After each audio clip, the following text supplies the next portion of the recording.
Hello. Right, so here I am. I'm still in Barbados and I'm training at the absolutely beautiful Wyndham Grand. Now, I will actually be sharing with you a longer, in depth video about that training very soon once it's finished. So that's something that I'd love you to subscribe to the channel and look out for in the future. But right now, I would But right now, I would like to share with you my top tips for hotel butlers. The first one is about communication, and that is the power of active listening. There is nothing more important for a hotel butler than having the skill and the emotional intelligence to be a good listener.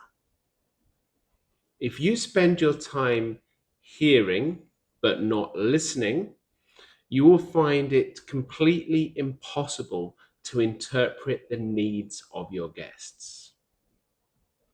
Because when guests are on holiday, they do not put their requests into neat little clear statements like one would in a business meeting. They tend to ramble on about things, they tend to chat with other people, they tend to talk about various things like the weather and the flight and all these different things.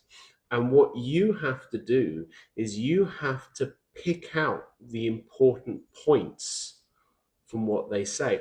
We do an exercise about this in the Butler training. So my former students, and in fact my students I'm teaching right now, will recognize what I'm talking about and they'll understand the exercise that I mean. And the point of that exercise is to make people really great listeners. Because being a great listener is about understanding. There's a few things you can do. One is you can paraphrase what the guest has said to you and repeat it back. This shows that you've understood, and it also gives the opportunity for them to tell you if you haven't understood, if you've got it wrong for some reason. So, also make sure that they know that you are engaged with them. Use eye contact, use attentive body language, and make sure that you're not being distracted by something like a mobile phone or a piece of paper, even if you're actually using that thing for their benefit. It can look like a distraction. Second tip is first impressions really do matter. When the guest first meets you, you need to demonstrate open, friendly, honest, welcoming demeanor. Make sure you engage with them, make sure you use open gestures, and make sure you use positive language. This will set the tone for the entire time that you are with that guest. If you get that wrong on the first day, then that will negatively impact the way that the guest interacts with you for the entire time. So get it right first time. When you're addressing the guest, always make sure that you are respectful and that you are professional. Use their correct title. Find out what that is in advance. Are they a doctor? Are they a professor? Are they a lord? Are they a prime minister? Are they honorable or your excellency? Find out whatever they are. Then use that title until they tell you not to. I've found that most guests prefer, especially when they're on holiday, not to be addressed by their title.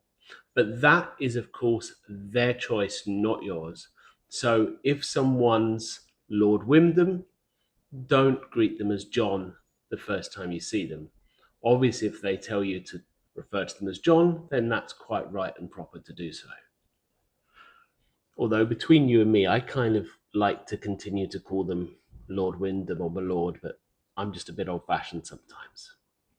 When I'm training people in this, I like to give lots of real world scenarios, and we do a lot of role playing just to help smooth that out and just to run through different things that might happen to them so they feel comfortable and confident when it does and will happen, because you're going to be put in some unusual and strange situations. That is unavoidable. So if you have in your toolkit the ability to cope with these unusual situations, then you're going to feel much calmer and more confident when it happens. Communications go into systems. We have to make sure that once we've understood what the guest wants, that there's a system in place where we make sure that actually happens. Because it's all well and good listening to exactly what a guest wants, but if that is then not acted on, either by yourself or by someone else within the team, that guest is going to be extremely annoyed.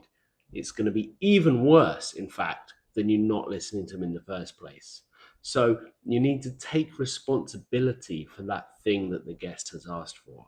I've been incredibly fortunate to be doing this training this week with this absolutely brilliant team of butlers. It's been so much fun for me, and I'm honored to get the opportunity to pass on some of my years of expertise to them in the hope that they can then go on and become truly great butlers working in this resort or in other five-star resorts around the world. So if you'd like to know more about these kind of things, please make sure you subscribe to the video. I'm running a butler school very soon in Scotland. So that starts in the second week of May. So if you're interested in attending my butler school, it's £2,000 for the 2 weeks, which I think is extremely reasonable. And we go through some real in-depth training. And well, if you do come on it, be prepared to work some serious hours. This is not one of those training courses where you do 3 hours a day. This is a training course where you do 8 hours a day with homework. So that's a warning. But to be honest, if that doesn't sound good to you, I would imagine that, to be honest, being a butler is probably not the right career for you anyway. Obviously, I'm also very happy to do anything like this. So if you'd like me to come and do a review of the service of your hotel or anything like that, please let me know. So keep well. Speak to you soon. Bye bye.